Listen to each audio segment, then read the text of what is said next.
Olá, tudo bem? Voltando então às nossas videoaulas, nós vamos falar agora o planeta Terra por dentro, como que funciona o planeta Terra por dentro. Então vamos lá, nós temos aqui então as placas tectônicas dentro da crosta terrestre. Então a Terra é dividida em três partes: crosta, manto e núcleo. A crosta é a parte externa onde a gente vive, o manto é a parte do meio, encontra-se o magma dentro do manto, e o núcleo é a parte mais interna. O núcleo é sólido e ele tem como característica girar, permitindo então a formação das movimentações do magma na Terra. Bom, a parte da Terra que se refere às rochas é chamada de litosfera.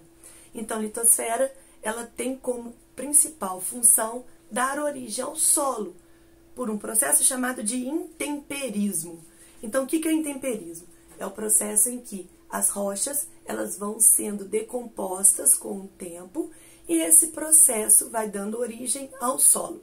O intemperismo pode ser de três formas. Ele pode ser o químico, o físico ou o biológico. Esses três tipos de intemperismo, eles vão agir nas rochas, decompondo as rochas. Então, quando a gente olha, por exemplo, uma rocha e a gente vê essa rocha toda trincada, é porque ali já teve um intemperismo. Então elas vão trincando e vão se transformando em fragmentos cada vez menores até se transformar no solo.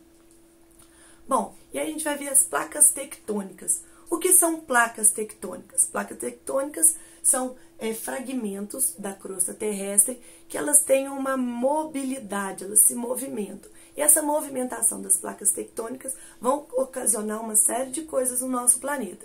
Então, o planeta Terra, ele é feito, a crosta terrestre é disposta como se fosse um ovo cozido em que eu bato na casca. Então, eu fico com aquela casca toda craquelada. Isso é o nosso planeta olhado assim por fora, né? E essas placas tectônicas, elas se movimentam. Então, movimentação dessas placas tectônicas vai ocorrer uma série de coisas, como nós vamos ver aqui. Então, aqui nós temos a movimentação das placas tectônicas. Então, não sei se vocês estão conseguindo perceber, mas aqui a gente está vendo já o distanciamento de alguns continentes, a separação, porque as placas elas se aproximam, ou elas se distanciam, ou elas simplesmente encostam uma na outra. Tá? Então, aqui a gente consegue ver a separação, por exemplo, do continente sul-americano com a Ásia. Essa parte aqui, a gente consegue ver, quem já viu o filme, os Croods, né? Naquele momento em que a família chega num descampado, assim, e aquilo ali começa a se romper, aquilo ali é a separação desses dois continentes, está simbolizando a separação desses dois continentes.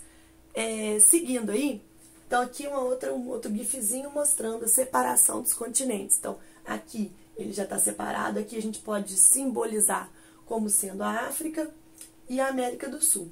E aqui a região onde agora se encontra o Oceano Atlântico. Então, ocorreu então a ruptura, essa ruptura fez a separação dos continentes, e daqui para frente, então, agora eles vão se separando. São placas chamadas de placas divergentes. Então, aqui mais um gifzinho mostrando essa separação, a força com que o magma chega para separar essas placas, né? Uma outra forma de mostrar aqui o oceano e os dois continentes aqui laterais. Bom, aí pergunta o seguinte: mas como é que se comprova isso? Como é que se sabe que isso existe? Então, existem várias formas de comprovar a movimentação das placas tectônicas. A primeira é a comprovação física. A América do Sul, ela se encaixa na África fisicamente. Se consegue ver que uma parece que pertencia ali, uma se encaixava na outra. Então, essa é a comprovação física, eu consigo ver essa comprovação. A outra comprovação é que eu encontro na África e na América do Sul fósseis de um ser vivo que viveu quando se tinha esse continente junto, que a gente chamava de Pangeia. Então, esse continente junto aqui vivia um ser vivo, né? E esse ser vivo foi encontrado fósseis tanto na África quanto na América do Sul. Então, mostrando que em algum momento aquilo estava junto, aquilo estava próximo um do outro, que permitiu a movimentação desse ser vivo. Tá? E a outra forma de comprovar são os registros geológicos. Então, são rochas que são encontradas nos dois continentes e que permitem falar que esses continentes já foram próximos, já foram encostados um no outro. Bom, agora a gente vai para as principais consequências da movimentação das placas tectônicas. A primeira consequência são os terremotos. O que vem a ser terremotos? São abalos que ocorrem na crosta terrestre por consequência de encostar do atrito entre as duas placas tectônicas. Então, existem 3 tipos de atrito. Existem as placas que a gente chama de transformantes, em que uma desliza sobre a outra somente. Existem as placas chamadas de divergente, em que elas separam, e as convergentes, em que elas se encontram. Essa convergente acaba resultando uma placa entrando aí, sumindo por debaixo da outra, né? E todo esse movimento da Terra é detectado por um sismógrafo. Então, é um aparelho que tem como finalidade calcular a movimentação dessa região onde teve o terremoto, e essa movimentação surge, então, o sismógrafo.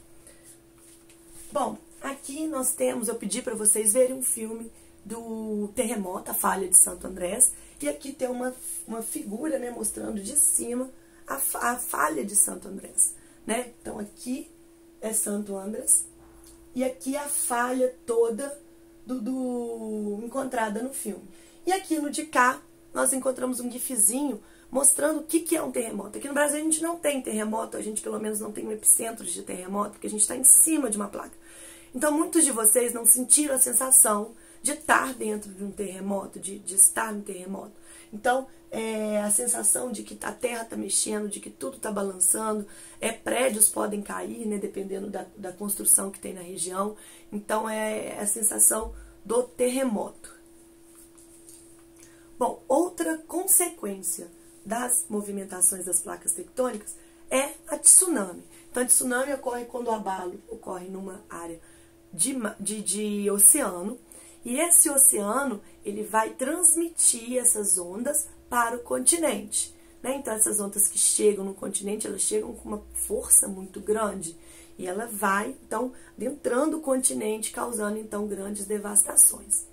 Então, aqui nós temos o gifzinho de uma onda, né, ela começando por um movimento nessa placa tectônica aqui, e ela segue, ela pode atingir grandes distâncias. Então, de novo aqui, ó, ela vai acontecer aqui nessa região, e ela vai seguindo, pegando toda essa região, todo esse continente, chegando até essa região aqui. E aqui uma imagem, né, lembrando que as imagens que nós temos de tsunamis, de terremotos, exceto aquela que ela era real mesmo, são coisas tiradas de filme. Por isso eu pedi para vocês verem os filmes, para vocês terem noção do que está acontecendo, né? Então, aqui é uma tsunami, né? Então, ela vem com uma força muito grande. A onda, ela vai e volta, vai e volta. E na tsunami não, ela vai e vai entrando e devastando tudo que se encontra pela frente. A força dela é muito grande. Bom, outra consequência do movimento das placas tectônicas é o vulcanismo, né? O vulcanismo é quando a lava do vulcão, o magma, ela sai, ela expulsa do interior da Terra com uma pressão, com uma força muito grande. E essa força acaba causando erupções aí que vão devastar uma certa região, devastar uma área e tudo mais. Então, o vulcão, ele é um magma que sai, geralmente forma, então, a cratera, né, o cone, essa chaminé, geralmente se forma isso, mas existem erupções vulcânicas em que simplesmente a crosta se abre e o magma sai. Mas o vulcão geralmente é dessa forma, mas existem outras formas.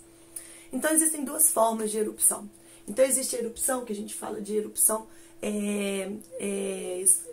uma erupção que a gente chama de erupção, fugiu o termo, extrusiva, que ela expulsa o magma com uma velocidade muito grande.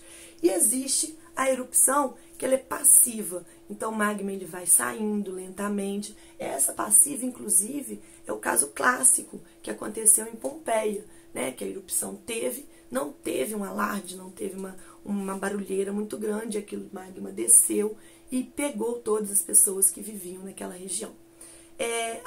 Quando a gente fala de vulcanismo, a gente pensa só no lado ruim, mas o vulcanismo, ele acaba, quando acaba o processo, quando acaba a erupção, o magma que escorre do vulcão, ele irriga muito o solo. Então, o solo nessa região é um solo muito fértil, né? Então, por isso que mesmo com o perigo de se morar nessa região, era uma região que uma localização que se tinha muita população, por conta da fertilidade do solo.